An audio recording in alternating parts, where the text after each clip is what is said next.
Nagsisimula ang pelikula sa isang disyerto kung saan nakikita natin ang isang babaeng nagngangalang Mallory, na nagmamaneho ng kanyang kotse.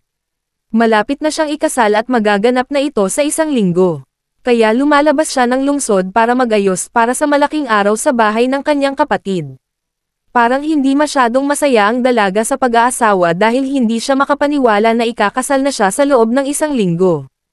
Habang nagmamaneho siya papunta roon, nag-video chat siya sa kanyang kapatid na si Ella, at sinabi sa kanya na hindi pa niya nabibili ang kanyang tiket sa eroplano dahil gusto niyang tiyakin na tunay na gusto ni Mallory ang kanyang desisyon at masaya siya.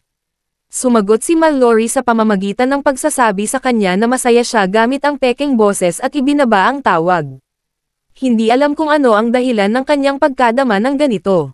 Habang nagmamaneho siya sa isang liblib na kalsada, malalim ang kanyang iniisip, at pumasok siya sa isang service road. Mula sa pangunahing kalsada, kinuha ng dalaga ang service lane dahil plano niyang mag-shortcut papunta sa kanyang destinasyon, at iyon ay sa Denver. Pero napahinto siya sa kanyang paglalakbay nang masira ang kanyang kotse sa daan. Sinubukan niya ang buong makakaya na paandarin ang makina, pero walang nangyari. Mag-isa na ngayon si Mallory sa isang lubos na liblib na lugar. At dagdag pa rito, wala ring signal, kaya hindi siya makatawag ng tulong. Nang subukan niyang buksan ang isang lata ng soda, sumabog ito at nabasa ang kanyang damit. Pagkatapos ay nagpalit siya ng damit sa likod ng kotse nang bigla siyang nagulat ng isang tao. Isang lalaki na nagngangalang Christian. Tinanong siya ng lalaki, anong problema? At naawa siya sa stranded na dalaga, at agad siyang nagsimulang magayos ng kanyang kotse. Sa kabutihang palad ni Mallory, alam ng lalaki ang ginagawa niya, at nagawa niyang ayusin ang problema. Ipinahayag ni Mallory ang kanyang pasasalamat, at ang susunod na nangyari, nag-drive na siya. Habang nagmamaneho siya, nagsimula siyang mag-isip na naglalakad lang ang lalaki at tinulungan niya siyang ayusin ang kanyang kotse. Kaya ang pinakamababa na magagawa niya para sa kanya ay ang ihatid siya. Inalok niya ang lalaki na sumakay, at habang nagbibiyahe ang dalawa. Nalaman na hindi alam ni Christian ang konsepto ng pagiging tahimik. Nagsimula siyang magsalita at sinubukan niyang mapabilib si Mallory. Habang sinusubukan niyang magyabang, sa puntong ito, nagsimula siyang kumilos ng kakaiba. Nagkwento siya tungkol sa kung paano sila pinagtagpo ng tadhana at talagang dapat mangyari ang lahat ng ito. Di nagtagal, nalaman natin na ang lalaking ito ay isang tunay na manyak dahil nagsimula siyang magsabi ng talagang hindi angkop na mga bagay sa kanya. Hindi mo kayang ma-deep throat ang malaking batuto ko, sabi niya. Nang hindi na kaya ni Mallory ang kanyang mga kalokohan, hininto niya ang kotse at hiniling sa lalaki na bumaba. Pero si Christian ay hindi ang tipo ng taong sumusunod. Hindi siya basta-basta sasakay sa kotse para umalis. Bigla na lang naglabas ang manyak ng kutsilyo at nagbanta na sasaksakin siya kung hindi niya gagawin ang gusto niya. Wala nang magagawa si Mallory kundi magmaneho. At habang iniisip niya ang paraan para mailigtas ang kanyang buhay at maalis ang manyak, napansin niyang hindi nakasuot ng seatbelt si Christian. Pagkatapos ay binilisan niya ang pagmamaneho hanggat kaya niya at nagmaneho siya sa isang guardrail malapit sa isang kurba. Bumagsak ang kotse, at ang susunod na nakita natin ay nakasabit si Mallory sa kanyang kotse. Nang subukan niyang kumilos, lumalabas na naipit ang kanyang paa sa upuan at hindi siya makagalaw. Dahil hindi nakasuot ng seatbelt si Christian, nalanding siya sa labas ng kotse na walang malay. Nasaktan siya, pero hindi kasing sama ni Mallory. At ang lalaki ay nasa mas magandang kondisyon kaysa sa kanya. Nang magising ang lalaki, lumapit kay Mallory, at napansin na naipit ang isa sa kanyang mga paa. Pagkatapos ay sinabi niya sa kanya na lumabas na siya doon. Pero bago siya umalis, iniwan niya ang kawawang dalaga na nakasabit sa kanyang kotse para mamatay. Wala nang ibang magagawa si Mallory kundi ang sumigaw ng tulong. At nakikita natin na malapit ang isang ilog. Lumubog ang araw, pero walang nakarinig sa kanya. At nasa parehong kalagayan siya ng matagal. Ngayon, habang nagdidilim ang gabi, lalong lumalamig. Lalong lumala ang kalagayan niya. Tumingin-tingin si Mallory sa paligid at nakita niya ang ilan sa kanyang damit sa kanyang kotse at nagawa niyang isuot ito. May natitira pang baterya sa kotse, kaya binuksan niya ang heater. Ang masama lang ay hindi lang lamig ang problema. Natigil siya sa gitna ng tila malapit sa isang kagubatan, at maraming ligaw na hayop doon. Agad niyang binuksan ang mga headlight ng kanyang kotse para takutin ang mga hayop, at epektibo ito. Sa kabutihang palad, nakaligtas siya sa mabagsik na gabi. Habang sumisikat na ang araw, natigil pa rin si Mallory at nasa malaking problema siya dahil konti na lang ang tubig niya at wala siyang makain. Lumipas ang buong araw at walang dumating para tulungan ang kawawang dalaga. Natigil pa rin siya sa kanyang kotse at nakasabit. Kinabukasan, naroon pa rin siya, tumitingin-tingin sa paligid, pero wala siyang nakitang kahit isang patak ng pag-asa. Talagang nasa masamang kalagayan na si Mallory. At para dagdagan pa ang kanyang paghihirap, lumitaw si Christian. Mukhang masaya at malusog siya. Dagdag pa rito, may ekspresyon ng kasiyahan sa kanyang mukha at hindi nahihiya na aminin na nag-e-enjoy siya sa bawat paghihirap ni Mallory. Bumalik siya para inggitin siya, habang kumakain at umiinom sa harap niya. Sinabi ulit sa kanya ng manyok kung paano nakakatuwa ang tadhana. Habang nakaupo si Christian doon, nag-e-enjoy sa kanyang pasakit at paghihirap, sinabi niya sa kanya na nakakita siya ng isang kubo. Wala pang nakatira doon sa ngayon, pero iniisip niya na may nakatira sa kubo na pamilya, at wala ang pamilya sa bahay. Nakikita rin ni Christian na hindi na magtatagal si Mallory dahil baka hindi na siya mabuhay ng isa pang gabi kung wala siyang pag-asa. Umalis siya doon habang sumisigaw at humihingi ng tulong si Mallory. Sumapit ang ikatlong gabi, madilim sa labas, at sa kanyang swerte, nakakita si Mallory ng lighter sa kanyang kotse. Sinindihan niya ito para magkaroon ng ilaw at posibleng init sa gitna ng malamig na gabi. Pagkatapos ay nakatulog si Mallory, pero hindi nagtagal.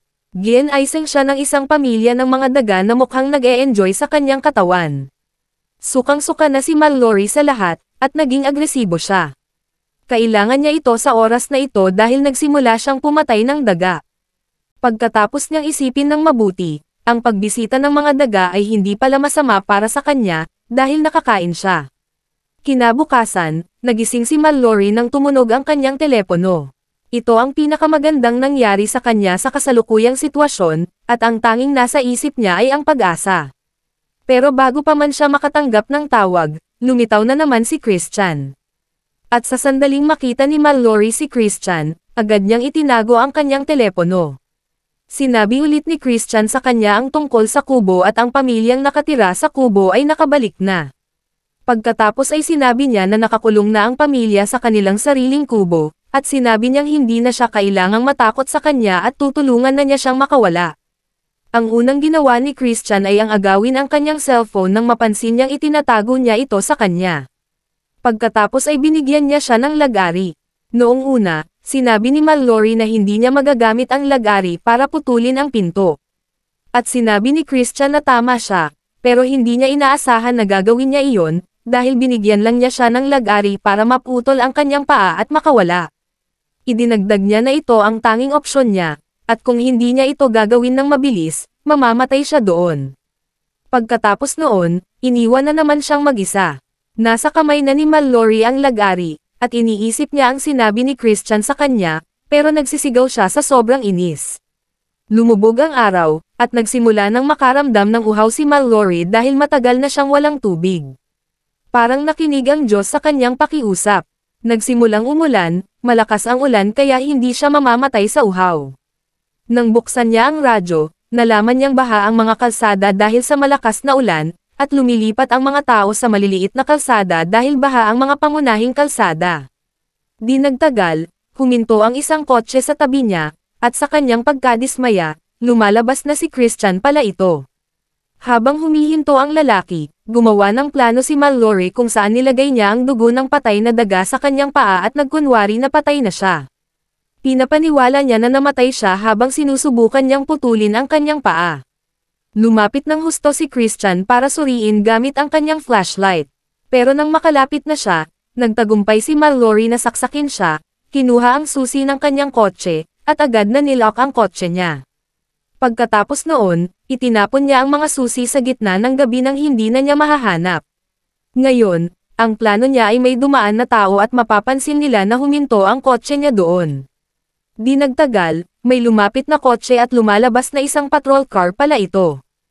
Nang lumabas ang pulis sa kotse, sumigaw si Mallory, sinusubukang makuha ang atensyon ng pulis. Dahil sa sobrang ingay ng bagyo, natalo ang boses ni Mallory sa kulog.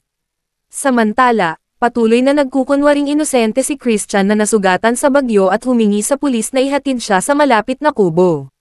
Patuloy na sumisigaw si Mallory, pero wala nang nakakarinig sa kanyang mga sigaw. Nagsimula na siyang makaramdam na kung hindi siya makawala kaagad sa lugar na iyon, hindi na siya makakaligtas at nagsimula nang isipin ang sinabi ni Christian. Habang sinusubukan niyang magkaroon ng lakas ng loob para gawin iyon, sinabi niyang sapat na at sinimulang putulin ang kanyang paa, pero nagawa lang siyang gumawa ng ilang mababaw na hiwa bago nagsimulang gumalaw ang kanyang kotse dahil sa baha. Habang nagsisimulang mahulog ang kotse, bumukas ang pinto ng kanyang kotse at nakawala siya. Kailangan na talaga niya ng tulong medikal. At dagdag pa rito, kailangan na niyang makalabas sa lugar na iyon. Habang papalapit si Mallory sa ilog, nagsimula siyang maglakad palayo roon. Hindi kalayuan sa ilog, nakita ni Mallory ang isang kubo. At may naririnig siyang sumisigaw sa loob. Dahil dito, mabilis siyang naglakad patungo sa bahay, nang biglang matamaan ng kanyang hawak na sanga ang isang bear trap na nakalagay sa lupa. Sa sandaling ito, naisip niya ang kubo na sinabi ni Christian sa kanya. Alam na ni Mallory na si Christian ang nasa loob. At dahil sa posibilidad na iyon, nagsimulang maglakad-lakad siya sa paligid ng kubo. Dito, nasaksihan ni Mallory ang pagpatay ni Christian sa pulis na tumulong sa kanya kanina, at pinag-hostage ang anak nitong si Katia. Nang tahimik siyang pumasok sa kubo, nakita niya na pinatay din ni Christian ang mga may-ari ng bahay, at kinuha niya ang baril ng pulis. Nagawa ni Mallory na palihim na makapasok at sinubukang palayain ang bata habang sinusubukan ni Christian na isuot ang uniforme ng pulis, marahil para sa kanyang susunod na masamang plano. Di nagtagal, narinig ni Mallory ang mga yapot ni Christian na papalapit, at nagtago siya bago pa man dumating ang manyak. Tinutok niya ang baril sa kanya at sinabi niyang babarilan niya siya kung kikilos siya. Sinimulang atakihin ni Christian si Mallory, at sa gitna nito, sinabi ni Mallory kay Katie na tumakas. Nagpumiglas siya laban kay Christian, at di nagtagal, nakawala siya. Nang pumasok si Christian sa kwarto para hanapin siya, wala na si Mallory doon. Sa huli, natalo niya si Christian sa pamamagitan ng pagtulak sa kanya mula sa ikalawang palapag na balkonahe. Nahulog siya at nabali ang kanyang binti sa isang bear trap. Pagkatapos ay pumunta si Mallory sa baba, kasama si Katie, at binigyan siya ng kutsilyo. Sinabi niya sa kanya na bibigyan niya siya ng parehong pagkakataon na ibinigay niya sa kanya. Pinag-uusapan ang tadhana, sinabi ni Mallory kay Christian na tama siya. Marahil ay dapat talagang mangyari ito matapos silang unang magkita. Bago matapos ang pelikula, naghihirap si Christian dahil sa kanyang sugat habang iniisip ang sinabi ni Mallory. Naglakad sina Mallory at Katie sa kalsada para humingi ng tulong. At dito na nagtatapos ang pelikula. Maraming salamat sa panonood. Goodbye.